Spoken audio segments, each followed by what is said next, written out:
This news update is brought to you by... It's gonna be a big blue summer. The Big Blue Summer Celebration with Flow is here. Make yours unforgettable. Sign up for big bundle savings. Build your essential bundle and save big money. Blow out the candles on Barbados' 50th and Flow's first Big Blue birthday celebration. To win big prizes including $10,000 in cash. Big-time sports coverage at home or on the go with Flow TV, like the Olympic Games in Rio and the new home of Premier League football. Watch it all with big data and big style on the fastest 4G network. The world's biggest sporting events this summer are all on Flow. The Big Blue Summer Celebration is here, and Flow is your official partner. This is how we flow. It's gonna be a big blue summer. Get ready to go. This is how we flow. We wear vividly blue for the summer. Get ready to go. This is how we flow.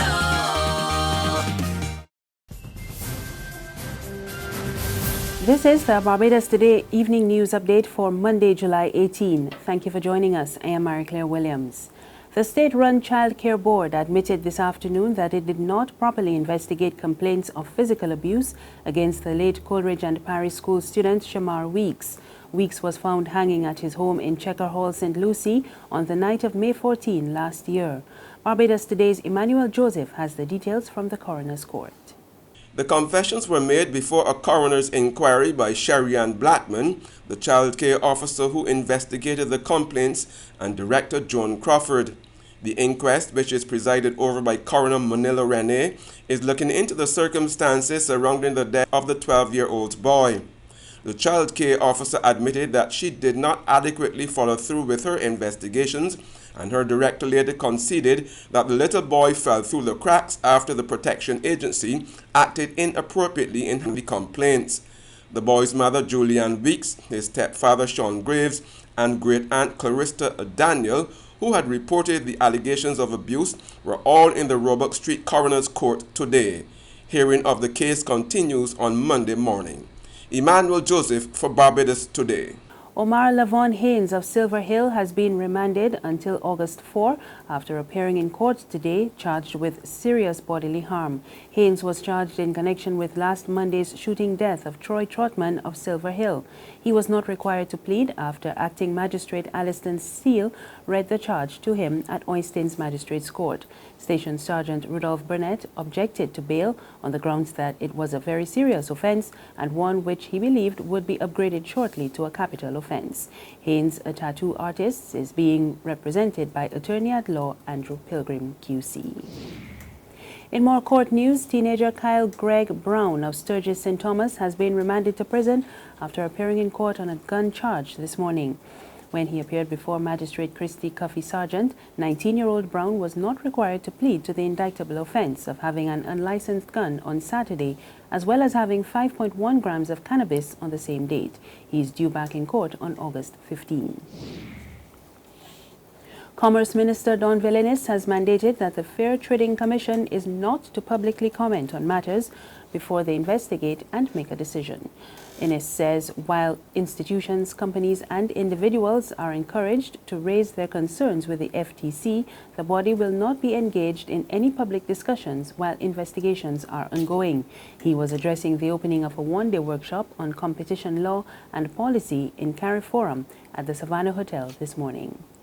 As an independent and professional entity, the Fair Trading Commission ought not to and will not engage in discussions outside of the internal systems on matters that are not fully and properly before them or on matters to which they are engaged on until at such time that decisions are made. Institutions, companies, and individuals are encouraged to raise their concerns, particularly regarding competition matters, with the FTC at any time, and I'm sure you'll be given a response. But do not expect the Fair Trading Commission under my watch to become a soap opera or to be engaged as a circus where you go and see the clowns at play. Sports now, and in news from the Caribbean Premier League, Barbados Tridents have lost 2 of their players due to commitments to Cricket South Africa. A.B. de Villiers and Wayne Parnell have been recalled to fulfill a contractual obligation to attend the annual Cricket South Africa and South African Cricketers Association Awards ceremony in Johannesburg. Dale Steen of Jamaica Talawas has also been recalled. De Villiers and Parnell will be replaced by Pakistan's Ahmed Shehzad and the Proteas fast bowler Marchant Telang. Talawas have chosen another South African player, Dane Patterson, to take Steen's spot on the team. There's regional and international news after this short break. The anticipation of greatness is in the air, and you won't want to miss a moment. At Courts, we have what you need to keep pace with all the excitement. Get the latest technology in TVs, computers, and mobile devices. Plus, shop today and win an all-inclusive trip for 4 to Universal Studios. And with Courts Ready Finance, you can get what you need now. So keep pace with all the latest technology. Only at Courts. Bringing value home. ICBL T20 Cricket Party. More than a match. To Gary's 80th birthday. Celebrating the greatest all-rounder and our national hero. You can't beat that. July 28th, 6:30 p.m. Tickets from Kensington Oval, CS Pharmacy, and TicketPal.com. Hosted by the 50th Anniversary Secretariat. We're back now with news from the region. Lawmakers from across the Caribbean are gathered in the Bahamas this week for the 41st Regional Conference of the Commonwealth Parliamentary Association. House Speaker Kendall Major says the conference will have an impact on the governance of Parliament in Nassau. People are represented by their parliament, by each representative. And if the parliamentarians report, and from that, decisions that are made in the best interests of the people through participation and deepening the democracy. If Parliament improves, ultimately there's a greater connection between the people they represent.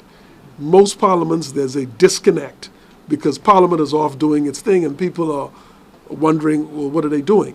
But if Parliament functions the way it's intended, the people would be more accepting of what parliamentarians do because there'll be a greater connection and a communication between the two.